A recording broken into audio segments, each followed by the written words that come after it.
ஃபங்க்ஷன்னா 3 வரும். FG வச்சா 2 மார்க்ல வரும், FGH வச்சா 5 மார்க்ல வரும். வணக்கம். இப்ப நம்ம பார்க்கக்கூடியது சாப்டர் 1 ரிலேஷன் அண்ட் ஃபங்க்ஷன். இதுக்கான முக்கியமான கான்செப்ட்லாம் பார்க்க போறோம். இதனால நமக்கு 1 மார்க் 2 மார்க் 5 மார்க்ல வரக்கூடிய இம்பார்ட்டன்டான கிரியேட்டிவ் சம்ஸ்லாம் உங்களுக்கு வந்து அட்டெண்ட் பண்ணதுக்கு ரொம்ப ஈஸியா இருக்கும். நம்ம கார்ட்டீசியன் ப்ராடக்ட் அப்படின்னு சொல்றோம். இது ஒரு இம்பார்ட்டன்டான கான்செப்ட். ஒரு 2 மார்க் கிரியேட்டிவ் கூட வரும், 1 மார்க்லயும் வரும். அதே மாதிரி இது ஸ்கிப் பண்ணாம பாருங்க, அப்பதான் உங்களுக்கு ஃபுல்லா உள்ள வீடியோ உங்களுக்கு தெரியும். இது எல்லாமே இந்த கான்செப்ட் திரும்ப திரும்ப நீங்க பாத்தீங்க அப்படின்னா உங்களுக்கு கிரியேட்டிவ் சம்ஸ் எல்லாமே ஈஸியா இருக்கும்.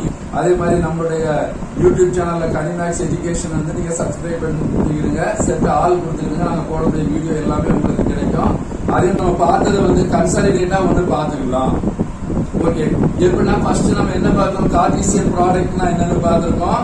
நெக்ஸ்ட் கார்ட்டீசியன் ப்ராடக்ட் காம்படிட்டிவ் இருக்கா அசோசியேட்டிவ் இருக்கா அப்படின்னு கொஸ்டின்ல கேட்கலாம். நெக்ஸ்ட் பார்த்தா டைப்ஸ் ஆஃப் ஃபங்க்ஷன். நம்ம கான்செப்டுக்கு போகலாம். ஃபர்ஸ்ட் நமக்கு ரிலேஷன் அண்ட் ஃபங்க்ஷன் அப்படின்னு பார்க்கிறோம். இதுல எடுத்துட்டோம்னா first important Cartesian product. Cartesian product அப்படின்னா இதை நம்ம என்ன சொல்லுவோம், A கிராஸ் B அப்படின்னு சொல்லுவோம். அதாவது இதுல ஏவும் பியும் நான் எம்டி செட். நான் எம்டி செட் மீனிங்ஸ் A = 1, 2 அப்படின்னு ஒரு நம்பர் இருக்கும், B = 3. ஏதாவது ஒரு எலமெண்ட் இருக்கிறதா நம்ம நான் எம்டி செட் அப்படின்னு சொல்லுவோம். இதை எப்படி இருக்கும் அப்படின்னா A, B belongs such that A belongs to capital A, small b belongs to capital B. இந்த அமைப்புல வரும். இததான் நம்ம கார்ட்டீசியன் ப்ராடக்ட் அப்படின்னு சொல்றோம். இது ஒரு இம்பார்ட்டன்டான கான்செப்ட். ஒரு 2 மார்க் கிரியேட்டிவ் கூட வரும், 1 மார்க்லயும் வரும். அதே மாதிரி 2 மார்க் 5 மார்க்ல இந்த கொஸ்டின் வரும்.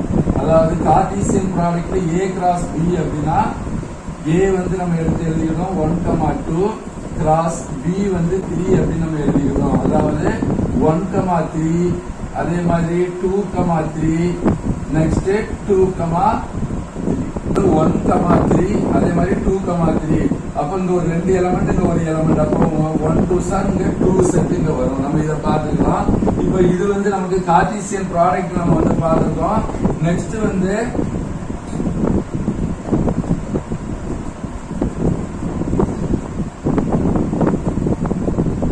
நெக்ஸ்ட் ஒரு 5 மார்க்ல ரெப்ரசன்டேஷன் ஆஃப் ஃபங்க்ஷன் அப்படின்னு நம்ம சொல்லுவோம்.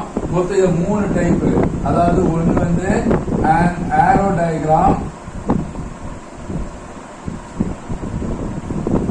அதே மாதிரி set order of pair, graph, table. இந்த 4ல இருந்து கண்டிப்பா ஒரு 5 மார்க் வரும்.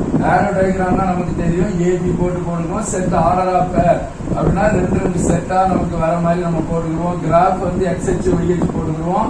டேபிள் நிறைய பேர் நீங்க மிஸ்டேக் பண்ணுறீங்க, எக்ஸ் எஃப் ஆஃப் எக்ஸ் இந்த மாதிரி போடணும். இது ஒரு 3 கொஸ்டின் இருக்குது. எக்ஸாம்பிள்ல ஒண்ணு, எக்ஸசைஸ்ல 2. இந்த 3யுமே பிராக்டிஸ் பண்ணீங்கன்னா கண்டிப்பா ஒரு சம் அட்டன் பண்ணலாம். அதே மாதிரி இன்னொரு சம் பாத்தீங்கன்னா f of x x plus 3 x plus 1 இங்க லிமிட் கொடுப்பாங்க. 0 less than x less than 3 இந்த மாதிரி லிமிட் கொடுத்து வரக்கூடிய ஒரு 3 சம் இருக்கு. இதுலயும் நல்லா பாத்துக்கிடுங்க. இந்த 2ல இருந்து கண்டிப்பா ஒரு சம் வரும், நமக்கு அட்டெண்ட் பண்ணிக்கலாம் 5 மார்க்ல.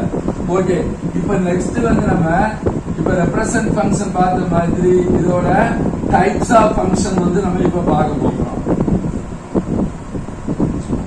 டைப்ஸ் ஆஃப் ஃபங்க்ஷன்ல ஒரு 7-8 டைப் இருக்கு. அதுல நம்ம இம்பார்ட்டன்டா ஒரு 4 டைப் தான் நமக்கு வருது. இது கிரியேட்டிவ் சம்முக்கு ரொம்ப யூஸ்ஃபுல்லா இருக்கும். ஃபர்ஸ்ட் நம்ம சொன்னோம்னா 1-1 ஃபங்க்ஷன்.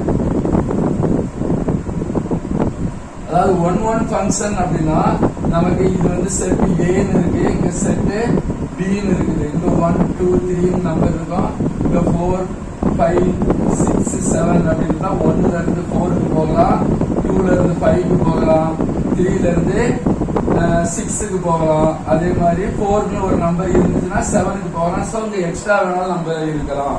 இது ஏல இருந்து tends to f of x. இதை f from a to b, f இருந்து ஏல இருந்து பிக்கு போகும்போது எல்லாத்துக்குமே இமேஜ் இருக்கும். அதாவது 1க்கு இமேஜ் 4, 2க்கு இமேஜ் 5 இருந்துச்சுன்னா இது 1-1 ஃபங்க்ஷன் அப்படின்னு சொல்லுவோம். Next on to function.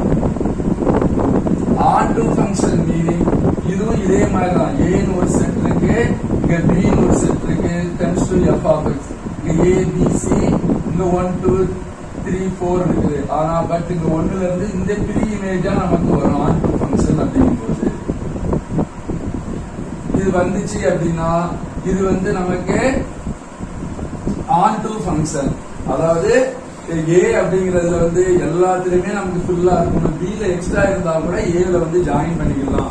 ஏ ல இருந்து பிக்கு போச்சுன்னா 1 to 1 ஃபங்க்ஷன் சொல்லுவோம். பி ல இருந்து ஏக்கு வரும்போது ஆன் டு ஃபங்க்ஷன். இந்த ரெண்டையும் சேர்ந்தா இதை பைஜெக்ஷன் அப்படின்னு சொல்றோம். இன்னொன்னு வந்து பார்த்தா கான்ஸ்டன்ட் ஃபங்க்ஷன். இன்னொன்னு வந்து constant function. Constant function meaning இதுவும் நமக்கு ஏ பி அப்படின்னு ரெண்டு செட் எடுத்துக்கிறோம். இங்க வந்து 1 2 3 4 எடுத்துக்கிறோம். இங்க வந்து 7 8 9 10 அப்படின்னு எடுத்துக்கிட்டா எல்லாமே ஒரே இடத்துல போய் ஜாயின் ஆகும். எல்லாமே எங்க போய் ஜாயின் ஆகுது? 8ல போய் ஜாயின் ஆகும். அப்படி இருந்துச்சுன்னா இதை வந்து நம்ம கான்ஸ்டன்ட் ஃபங்க்ஷன் அப்படின்னு சொல்லுவோம். இன்னொரு ஃபங்க்ஷன் வந்து identity function. Identity function meaning ஏவும் பியும் எலமெண்ட் வந்து சேமா தான் இருக்கும். அங்க 1 2 3 4 அப்படின்னா இங்கேயும் 1 2 3 4, அதாவது 1க்கு 1 போகும், 2க்கு 2 போகும், 3க்கு 3 போகும், 4க்கு 4 போகும். ஏலயும் எக்ஸ்ட்ரா எலமெண்ட் இருக்காது, பிலயும் எக்ஸ்ட்ரா எலமெண்ட் இருக்காது. அதே நம்பர் அங்க போகும். இங்க வந்து எல்லாத்துக்குமே tends to f of x, அதாவது ஏ டு பின்னு சொல்லுவோம். பியும் ஏவோட எலமெண்ட் தான் இருக்கும். அப்படி இருந்துச்சுன்னா அது வந்து ஐடென்டிட்டி ஃபங்க்ஷன் அப்படின்னு சொல்லுவோம். இந்த 4 ஃபங்க்ஷன் தெரிஞ்சா கண்டிப்பா ஒரு 2 மார்க்ல வரும். இல்ல அப்படின்னா 5 மார்க்ல கூட ஒரு 4 5 சப்டிவிஷன் கொடுத்து இது வந்து என்ன ஃபங்க்ஷன் அப்படின்னு நமக்கு கேட்பாங்க, பார்த்துக்கலாம். ஓகே, இப்ப நம்ம எல்லாம் ஃபங்க்ஷன்னா என்னன்னு பார்த்தோம். இப்போ ஃபங்க்ஷன் இல்லாம எப்படி வரும் அப்படிங்கறத பத்தி நம்ம இப்போ பார்க்க போறோம். ஃபங்க்ஷன் இல்லாம வரணும் அப்படின்னா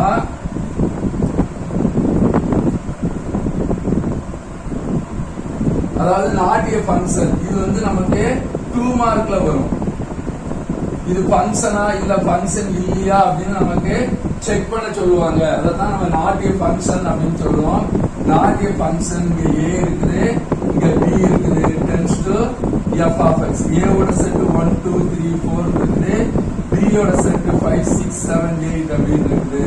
சோ 8 இங்க 1ல இருந்து 5க்கு போகுது, 2ல இருந்து 7க்கு போகுது, 3ல இருந்து 6க்கு போகுது.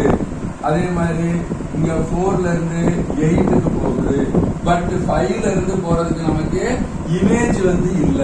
இந்த ஆரோ மார்க் போட்டோம்னா ஏல இருந்து பிக்கு போற மாதிரி. சோ இந்த 5 வந்து எக்ஸ்ட்ரா ஒரு நம்பர் டொமைன்ல இருக்கிறதுனால இதை வந்து நம்ம என்ன சொல்றோம்? நாட்டிய ஃபங்க்ஷன். ஃபர்ஸ்ட் இருக்கிற டொமைன் சொல்லுவோம், செகண்ட் இருக்கிறத கோ டொமைன் அப்படின்னு சொல்லுவோம். இந்த டொமைன்ல இருந்து கோ டொமைனுக்கு வரக்கூடிய இமேஜ் வரக்கூடியது எல்லாமே ரேஞ்ச் அப்படின்னு சொல்லுவோம். இது ஒரு டைப் நாட்டிய ஃபங்க்ஷன். இன்னொரு டைப்ல வந்து என்ன இருக்கும் அப்படின்னா இங்க வந்து 7 8 9 எடுத்துக்கலாம், இங்க 5 6 7 8 எடுத்துக்கலாம். சோ இங்க என்ன ஆகும்னா 5ல இருந்து 7ல இருந்து 5க்கு போகுது, 8ல இருந்து 8க்கு போகுது, 9ல இருந்து 6க்கு போகுது. சோ 7ல இருந்து அகைன் எங்க வருது? 8க்கு வருது. அப்ப இதுவும் நமக்கு நாட்டிய ஃபங்க்ஷன். அப்போ நாட்டிய ஃபங்க்ஷன் அப்படின்னா ஒரு இமேஜ்ல இருந்து 2 போகக்கூடாது. இமேஜ் ஒரு எலமெண்ட்ல இருந்து 2 இமேஜ் போகக்கூடாது. அதே மாதிரி ஒரு இமேஜ் வந்து டொமைன்ல இல்லாமலும் இருக்கக்கூடாது. சோ ஆனா நமக்கு கோடொமைன்ல வந்து எக்ஸ்ட்ரா இருக்கலாம், இதனால தப்பு இல்ல. இது வந்து ஃபங்க்ஷன் தான். அப்ப நமக்கு நாட்டிய ஃபங்க்ஷன் அப்படின்னா டொமைன்ல வந்து எக்ஸ்ட்ரா ஒரு நம்பர் இருக்கக்கூடாது. அதே மாதிரி டொமைன்ல ஒரு இமேஜ்ல இருந்து டபுள் இமேஜ் போகக்கூடாது. இதெல்லாம் நம்ம நாட்டிய ஃபங்க்ஷன் அப்படின்னு சொல்றோம். சரி, இப்ப நம்ம இதெல்லாம் கார்டீசியன் ப்ராடக்ட் எல்லாமே நம்ம பார்த்தோம். இப்ப கார்டீசியன் ப்ராடக்ட்ல வந்து காமுடேட்டிவ் ப்ராப்பர்ட்டி அப்படின்னா அது வந்து நாட், அதாவது A cross B not equal to B cross A. இந்த ரெண்டு ஒருபோது ஈக்குவலா இருக்காது. ஆனா அசோசியேட்டிவ் ப்ராப்பர்ட்டி வந்து சாட்டிஸ்ஃபை பண்ணும். A cross B cross C equal to A cross B cross C. இது வந்து நமக்கு சாட்டிஸ்ஃபை பண்ணும். இப்ப அதே மாதிரி பாத்தீங்கன்னா நமக்கு இப்போ காம்போசிட் ஃபங்க்ஷன் அப்படின்னு நம்ம பார்க்க போறோம். காம்போசிட் ஃபங்க்ஷன் அப்படின்னா f from a to b, f of x from, அதே மாதிரி g of x from b B to C இப்படி ரெண்டு ஃபங்க்ஷன் இருக்கு அப்படின்னா composite F composite G of X இது வந்து ஒரு ஃபார்முலா. இத வந்து காம்போசிட் அப்படின்னு நம்ம சொல்லுவோம். F composite G of X is equal to F of G of X அப்படின்னு சொல்லுவோம். இதுதான் காம்போசிட் ஃபங்க்ஷன். இது ஒரு இம்பார்ட்டன்டான ஒரு கான்செப்ட். இது வந்து இது கண்டிப்பா ஒரு 5 மார்க் வரும். ஏற்கனவே ஃபர்ஸ்ட் ரெண்டு உங்களுக்கு சொல்லிருக்கேன் ஒரு 5 மார்க் வரும்னு. இதுல இருந்து அதே மாதிரி ஒரு 5 மார்க் வரும். இதுவும் என்னைக்குமே காமுடேட்டிவ் ப்ராப்பர்ட்டியை வந்து சாட்டிஸ்ஃபை வந்து பண்ணாது. F composite G is equal to G composite F ரெண்டுமே என்னைக்குமே சாட்டிஸ்ஃபை பண்ணாது. ஆனா அசோசியேட்டிவ் ப்ராப்பர்ட்டியை வந்து சாட்டிஸ்ஃபை பண்ணும். அதாவது அசோசியேட்டிவ் ப்ராப்பர்ட்டி அப்படின்னா அசோசியேட்டிவ் ப்ராப்பர்ட்டி அப்படிங்கும்போது என்ன வரும் அப்படின்னா F composite G composite H C equal to F composite G composite H. இததான் நம்ம அசோசியேட்டிவ் ப்ராப்பர்ட்டி. சில டைம்ல அவங்க 2 மார்க்ல காமுடேட்டிவ் ப்ராப்பர்ட்டி வந்து சாட்டிஸ்ஃபை பண்ணுமா அப்படின்னு கேட்பாங்க. அப்போ காமுடேட்டிவ் ப்ராப்பர்ட்டினா நமக்கு தெரியணும். அதே மாதிரி கொஸ்டின்லயே சில டைம் அசோசியேட்டிவ் ப்ராப்பர்ட்டின்னு கொடுப்பாங்க, சில டைம் ப்ராப்பர்ட்டியை கொடுக்காம அசோசியேட்டிவ் ப்ராப்பர்ட்டின்னு கொடுக்குறோம். ஸோ அப்ப நமக்கு அசோசியேட்டிவ்னா FGH 3 வரும் அப்படின்னு நமக்கு தெரியணும். இத வரும்போது ஃபர்ஸ்ட் பிராக்கெட்ல இருக்கிறத நம்ம பார்க்கணும். G காம்போசிட் H ஃபர்ஸ்ட் கண்டுபிடிக்கணும். அப்புறமா F காம்போசிட்ட கண்டுபிடிச்சிட்டு ஈக்குவேஷன் 1 வச்சுக்குவோம். அப்புறமா F காம்போசிட் G கண்டுபிடிக்கணும். கண்டுபிடிச்சிட்டு மறுபடியும் காம்போசிட் H அப்படிங்கிறத நம்ம கண்டுபிடிக்கணும். ஓகே, இது வேணா ஒரு சில எக்ஸாம்பிள் வேணா பார்க்கலாம். இப்போ x is equal to x plus 5 அப்படின்னு எடுத்துக்கலாம். F வந்து அதே மாதிரி G வந்து ஒரு x ஸ்கொயர் அப்படின்னு கூட நம்ம எடுத்துக்கலாம். ஓகே, இப்போ இதுக்கு F காம்போசிட் G கண்டுபிடிக்கணும் அப்படின்னா F composite G of x is equal to F of G of x அப்படின்னு நம்ம எழுதுறோம். இது பை டெஃபினிஷன் படி F of இப்ப G of x னா என்ன இருக்கு நமக்கு x ஸ்கொயர் அப்படின்னு நம்ம போட்டுக்கிறோம். சோ இப்ப இது G of x போட்ட உடனே இப்ப இது F of x க்கு கன்வெர்ட் ஆயிடுது. அப்ப F of x அப்படின்னா x plus 5 அப்படின்னு நமக்கு இருக்குது. அப்ப x plus 5 னா x வார இடத்துல இந்த x ஸ்கொயர் போடணும். அப்ப x ஸ்கொயர் பிளஸ் இவ்வளவுதான். இந்த இடத்துல F of x அப்படின்னு கொடுத்திருப்பாங்க. இந்த இடத்துல G of x அப்படின்னு கொடுத்துட்டு find F of x. இதுல இருந்து கண்டிப்பா ஒரு 2 மார்க் வரும். அப்படி இல்லைன்னா 5 மார்க். 2 மார்க் வரும்னா F composite G is equal to G composite F இருந்துச்சுன்னா K ஓட வேல்யூ என்ன, அந்த மாதிரி ஒரு கொஸ்டின் கேட்பாங்க 2 மார்க்ல. 5 மார்க்கா இருந்தா அசோசியேட்டிவ் ப்ராப்பர்ட்டின்னு கேட்பாங்க. 5 மார்க் வரும்போது காம்போசிட் H கண்டுபிடிக்கும் போது ஃபர்ஸ்ட் இதை கண்டுபிடிச்சிட்டோம். ரெண்டாவது இதுல இருந்து காம்போசிட் H வச்சு நம்ம கண்டுபிடிக்கணும். ஓகே, இப்ப அடுத்த ஃபைனலா நம்ம ஒண்ணு பார்க்க போறோம். இந்த டைப் இது வந்து என்னென்ன பகுதியில இருக்குது அப்படிங்கறத நம்ம பார்க்க போறோம். இப்போ F of x is equal to இப்போ x plus 5 அப்படின்னு ஒரே ஒரு நம்பர் இது மட்டும் இருக்கிறதுனால இது வந்து மோனாமியல் அப்படின்னு நம்ம சொல்றோம். ஒரே ஒரு ஃபங்க்ஷன் இருக்குது. அதே மாதிரி குவாட்ராட்டிக் ஃபங்க்ஷன் அப்படின்னா F of x is equal to x square plus 5x plus 2. இந்த ஸ்கொயர்ல வரனா இது வந்து குவாட்ராட்டிக் ஃபங்க்ஷன் அப்படின்னு சொல்றோம். அதே மாதிரி இது வந்து மாடுலஸ் ஃபங்க்ஷன் அப்படின்னு சொல்லலாம். மாடுலஸ் ஃபங்க்ஷன் மீனிங்ஸ் x வந்து எப்பொழுதுமே ஒரு பிளஸ் 1 இருக்கலாம், இந்த மைனஸ் 1 இருக்கலாம். மைனஸ் 1 வந்தாலும் நமக்கு கண்டுபிடிக்கக்கூடிய ஃபைனல் வேல்யூ வந்து பிளஸ் தான் இருக்கும். நெக்ஸ்ட் வந்து ரெசிப்ரோக்கல் ஃபங்க்ஷன் அப்படின்னு நம்ம சொல்றோம். இது வந்து 1/x அப்படின்னு ரெசிப்ரோக்கல் வந்துடும். நெக்ஸ்ட் கான்ஸ்டன்ட் ஃபங்க்ஷன், அதாவது வேரியபிளே இருக்காது, வெறும் நம்பர் மட்டும்தான் இருக்கும். இல்ல C ஏதோ ஒரு கான்ஸ்டன்ட் மட்டும்தான் இருக்கும், வேரியபிளே இருக்காது.